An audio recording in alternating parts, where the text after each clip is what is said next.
Assalamualaikum warahmatullahi wabarakatuh. Apa kabar Ananda yang soleh dan soleha serta ayah bunda di rumah? Mudah-mudahan semuanya dalam keadaan sehat walafiat dan selalu dalam lindungan Allah Subhanahu wa Ta'ala.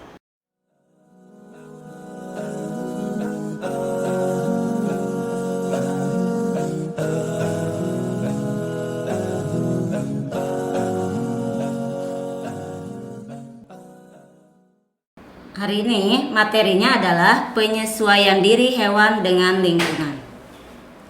Baik, pada pertemuan sebelumnya kita sudah membahas tentang penyesuaian diri pada tumbuhan. Hari ini kita belajar tentang penyesuaian diri atau adaptasi pada hewan. Apa sih tujuan adaptasi tersebut? Yang pertama, hewan beradaptasi untuk memenuhi kebutuhan hidup seperti untuk makan dan minum.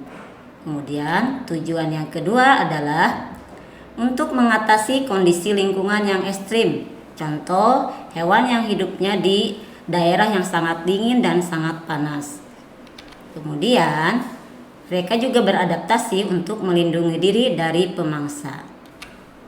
Kita lihat di sini, adaptasi ada 3. Yang pertama adalah adaptasi dilihat dari morfologi atau bentuk tubuhnya.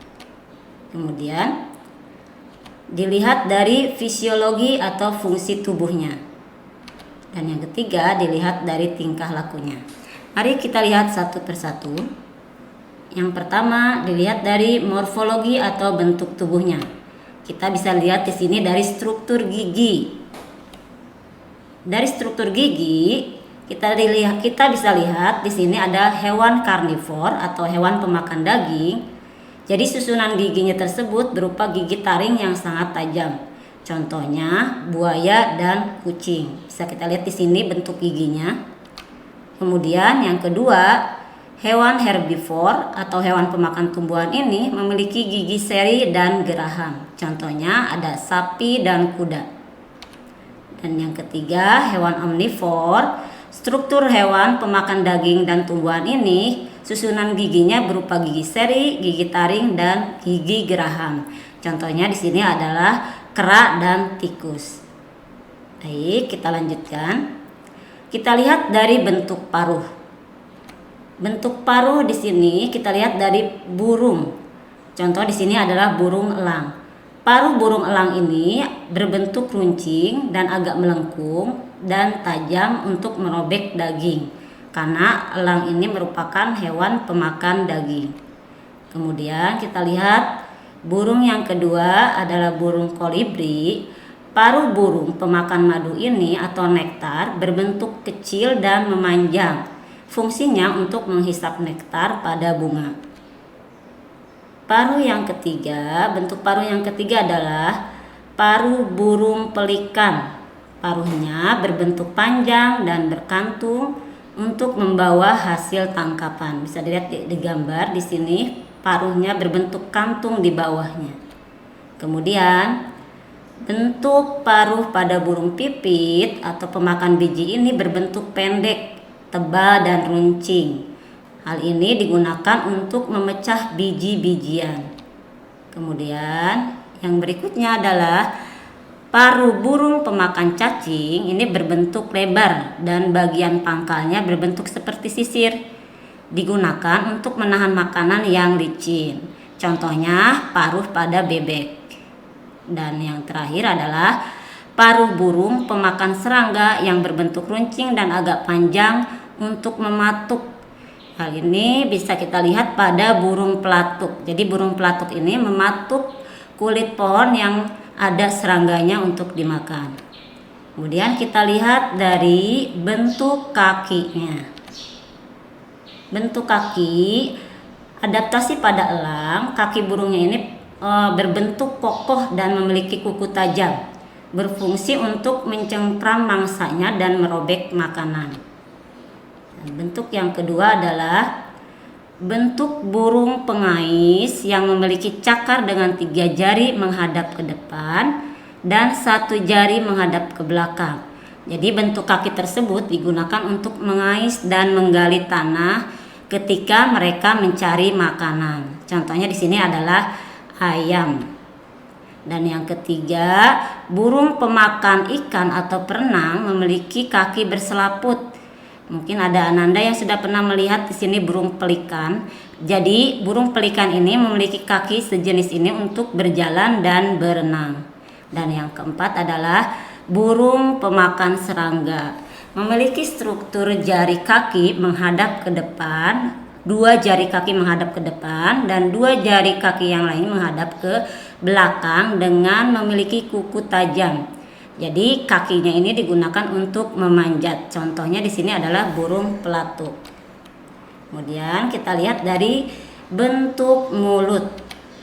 Berdasarkan jenis makanannya, mulut serangga dibedakan menjadi 4. Yang pertama bisa kita lihat di sini adalah kupu-kupu. Kupu-kupu itu mempunyai bentuk mulut yang berfungsi sebagai penghisap. Contoh di sini ya. Ada juga yang kedua adalah nyamuk. Nyamuk mulutnya itu mulut penusuk dan penghisap.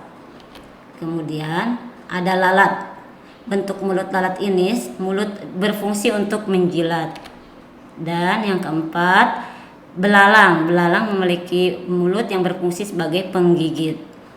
Nah, yang kelima adalah adaptasi dengan lidah panjang dan lengket. Contohnya di sini adalah hewan bunglon serta cicak. Jadi lidah yang panjang dan lengket ini digunakan untuk menangkap serangga. Kemudian kita lanjutkan.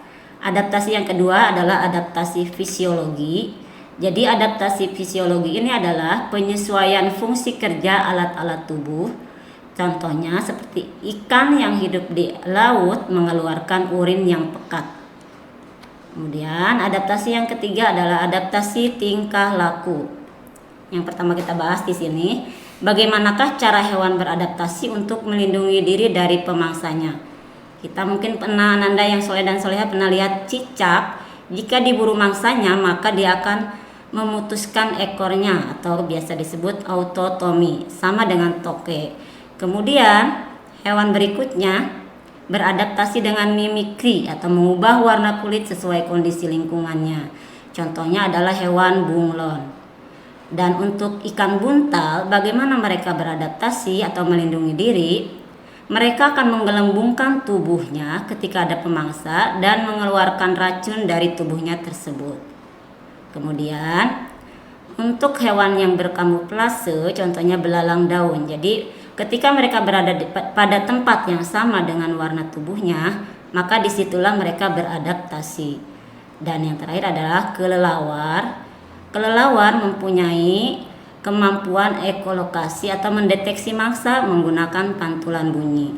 Dan masih banyak lagi hewan-hewan yang lainnya seperti walang sangit yang mengeluarkan bau yang sangat menyengat untuk melindungi diri, serta ada juga terenggiling yang mempunyai bagian tubuhnya dengan kulitnya yang keras untuk melindungi diri dari pemangsanya.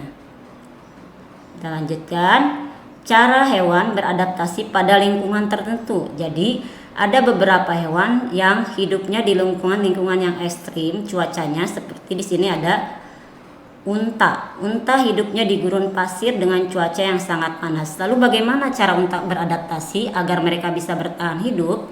Kita lihat di sini bagian-bagian tubuh unta. Yang pertama, lubang hidung yang dapat ditutup saat terjadi badai pasir. Kemudian di bawahnya unta juga memiliki mulut dan gigi yang bisa mengunyah tanaman berduri. Jadi tanaman yang banyak di daerah gurun pasir, terutama kaktus, untuk unta bisa mengunyahnya karena mempunyai mulut dan gigi, mempunyai ciri sendiri. Kemudian kita lihat ada bulu mata. Bulu mata yang panjang ini yang dimiliki unta berfungsi untuk melindungi mata dari pasir. Kemudian rambut di punggung untuk melindungi diri dari sinar matahari. Nah, seperti kalian ketahui, unta ini mempunyai punuk. Nah, untuk apa sih punuknya itu? Ternyata meskipun unta ini berada di daerah gurun pasir, mereka bisa bertahan hidup karena punuknya ini menyimpan cadangan makanan. Jadi kemudian bentuk kakinya yang tidak mudah diterprosot dalam pasir dan mampu bertahan pada suhu pasir yang panas. Kemudian bentuk kakinya juga panjang yang berfungsi untuk menjaga tubuh agar tetap dingin dari panasnya sinar matahari di daerah gurun pasir. Baik, untuk hari ini dapat kita simpulkan untuk adaptasi hewan ada 3 jenis adaptasi. Yang pertama adalah dilihat dari morfologi atau bentuk tubuhnya, kemudian dilihat dari fisiologi, cara kerja alat tubuhnya, dan dilihat dari tingkah lakunya. Itu saja yang bisa Ibu sampaikan. Mudah-mudahan materi hari ini bisa Ananda pahami semuanya. Dan untuk memahami pemahaman Ananda, kita lihat di sini ada tugas Bu Pena halaman 113. Silakan tugasnya setelah selesai dikerjakan dikirimkan kepada wali kelas Ananda masing-masing. Terima kasih atas perhatiannya. Wassalamualaikum warahmatullahi wabarakatuh.